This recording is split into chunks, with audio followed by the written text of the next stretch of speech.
Selamat pagi Miss Novi, perkenalkan nama saya Nikada Daniartanti dengan NIM 2590331400001, kelas CAC dari jurusan Desain Mode.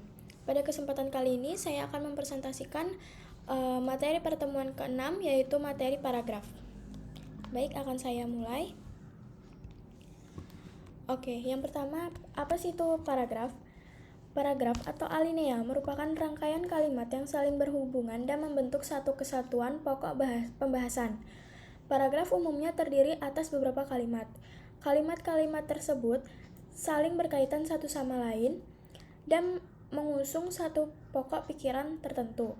Pokok pikiran atau gagasan dalam sebuah paragraf pokok pikiran atau gagasan dalam sebuah paragraf akan menjadi jelas oleh uraian-uraian tambahan yang tertuang dalam kalimat-kalimat penjelas. Paragraf menandakan letak di mana suatu tema dimulai dan berakhir.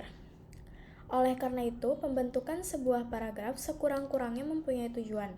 Yang pertama, memudahkan pengertian atau pemahaman dengan menceraikan suatu tema dengan tema yang lain.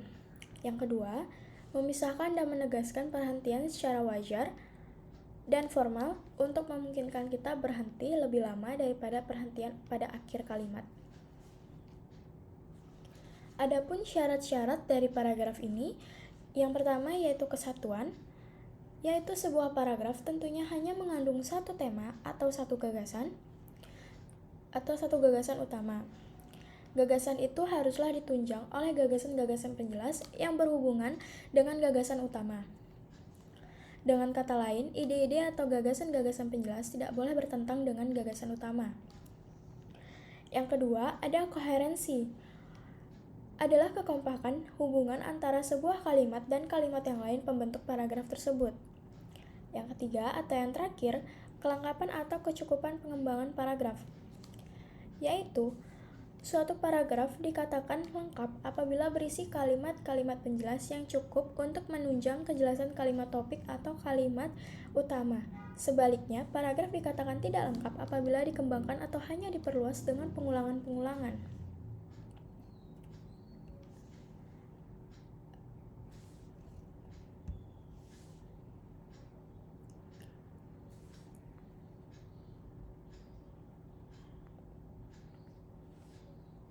Nah, selanjutnya ada unsur dari paragraf.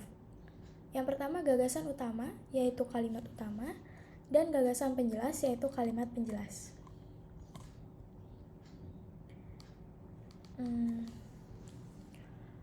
Oke.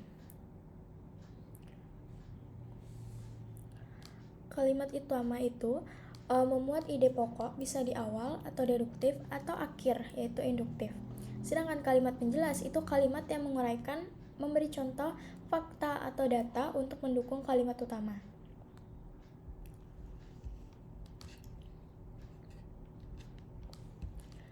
Nah, berdasarkan letak kalimat utamanya, ini merupakan jenis-jenis paragraf. Nah, yang pertama berdasarkan letak kalimat utamanya. Yang pertama itu paragraf deduktif, yaitu di awal paragraf.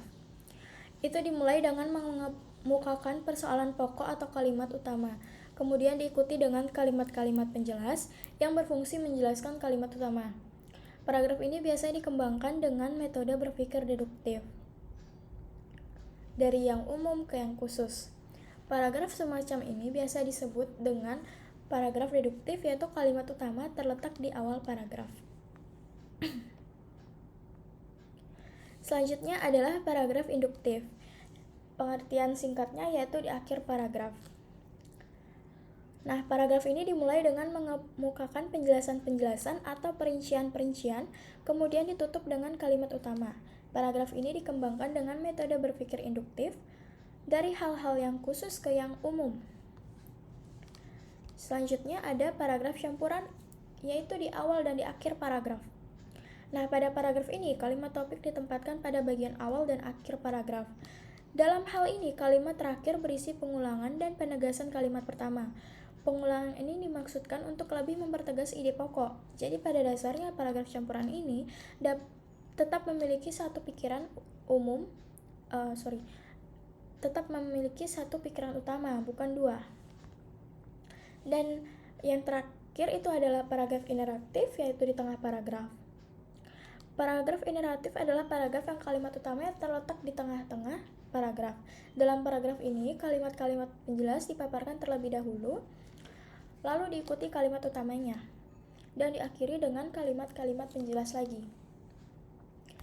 Nah, ini ada satu tambahan jenis paragraf yang berdasarkan letak kalimat utamanya, yaitu paragraf tanpa kalimat utama atau kalimat utama pada seluruh paragraf. Nah, paragraf ini tidak mempunyai kalimat utama. Berarti pemikiran utama tersebar di seluruh kalimat yang membangun paragraf tersebut. Nah, bentuk ini biasa digunakan dalam karangan berbentuk narasi atau deskripsi.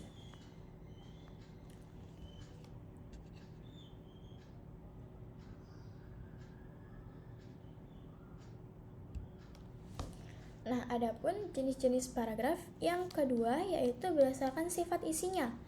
Yang pertama, paragraf narasi, yaitu paragraf yang menceritakan suatu peristiwa atau kejadian. Dalam karangan atau paragraf narasi terdapat alur cerita, suatu peristiwa atau kejadian. Dalam karangan atau paragraf narasi terdapat alur cerita, tokoh, setting, dan konflik. Nah, paragraf naratif atau narasi ini tidak memiliki kalimat utama. Selanjutnya yang kedua adalah paragraf deskripsi. Deskripsi adalah salah satu jenis karangan yang melukiskan suatu objek sesuai dengan keadaan yang sebenarnya, sehingga pembaca dapat melihat, mendengar, merasakan, mencium, serta imajinatif apa yang dilihat, didengar, dirasakan, dan dicium oleh penulis tentang objek yang dimaksud. Yang ketiga adalah paragraf argumentasi, yaitu paragraf atau karangan yang membuktikan kebenaran tentang sesuatu. Nah, pada akhir paragraf atau karangan perlu disajikan kesimpulan. Nah, kesimpulan ini yang membedakan argumentasi dan eksposisi. Yang keempat adalah paragraf persuasi. Paragraf persuasi itu adalah paragraf yang bertujuan untuk mempengaruhi pembaca untuk berbuat sesuatu. Dan yang terakhir adalah paragraf eksposisi. Paragraf eksposisi ini merupakan paragraf yang berisi uraian atau penjelasan tentang suatu topik dengan tujuan memberi informasi atau pengetahuan tambahan bagi pembaca.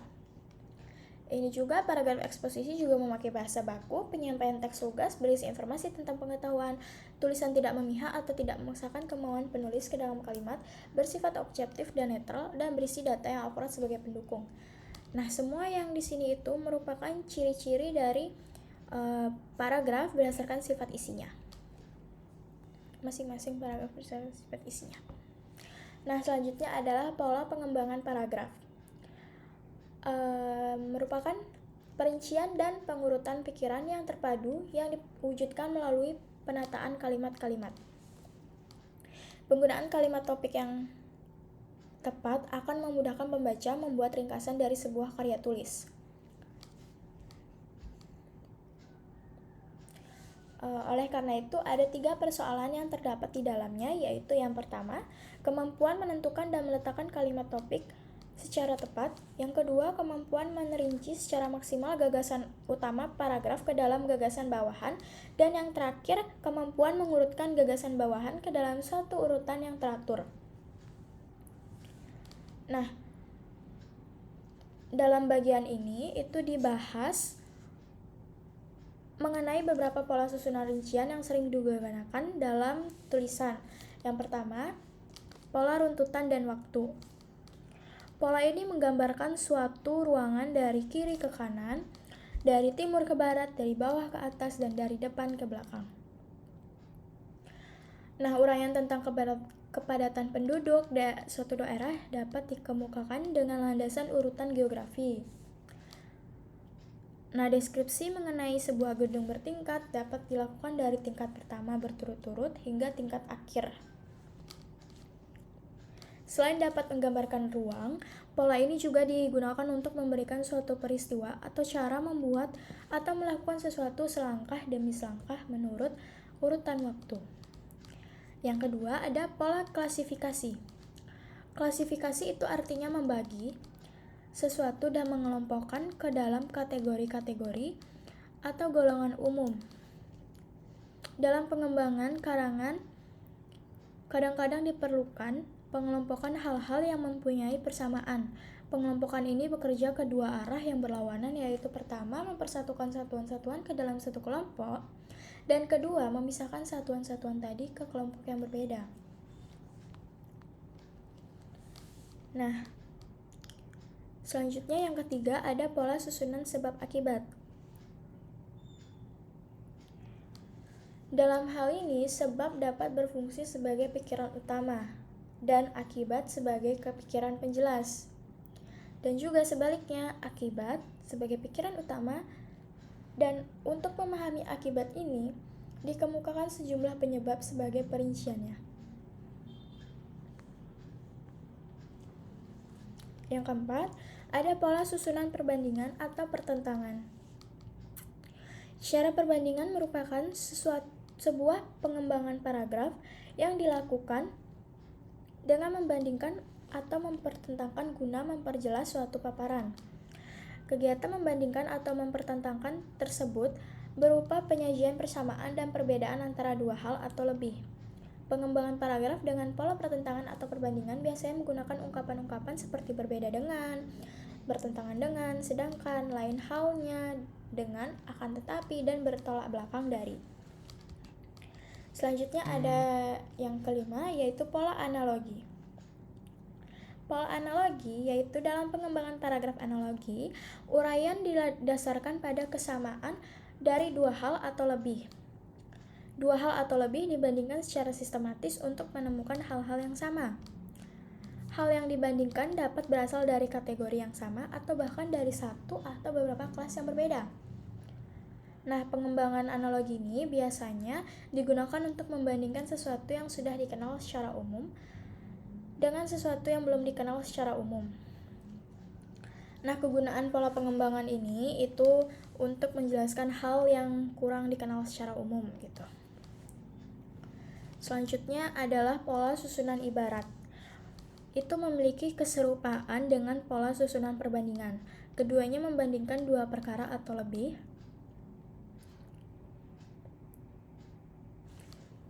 Perbedaannya terletak pada hal atau perkara yang dibandingkan. Pada pola perbandingan atau pertentangan yang dibandingkan adalah dua hal yang serupa untuk melihat persamaan dan perbedaannya. Sedangkan pola susunan ibarat itu yang dibandingkan adalah dua hal yang berlainan yang memiliki keserupaan. Nah, selanjutnya ada pola definisi luas. Paragraf seperti ini biasanya menguraikan sebuah gagasan yang abstrak atau istilah yang menimbulkan kontroversi atau kurang dimengerti, sehingga membutuhkan penjelasan yang memadai untuk menggambarkan istilah tersebut. Selanjutnya ada pola ilustrasi. Sebuah gagasan bisa menjadi jelas jika diperkuat dengan beberapa contoh atau ilustrasi.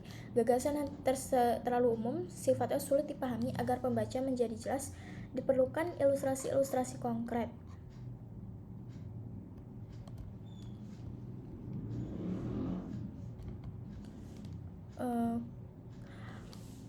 Nah, ilustrasi-ilustrasi konkret inilah yang nantinya dikembangkan menjadi contoh-contoh. Yang terakhir ada pola hubungan sebab akibat atau kausalitas.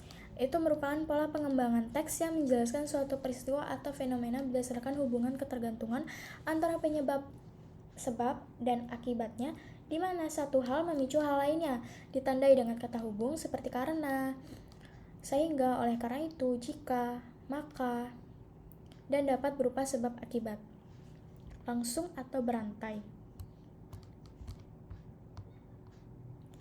Nah, sekian presentasi dari saya. Saya akan memberi rangkuman dari seluruh materi tadi, yaitu paragraf atau alinea merupakan rangkaian kalimat yang saling berhubungan dan membentuk satu kesatuan pokok pembahasan.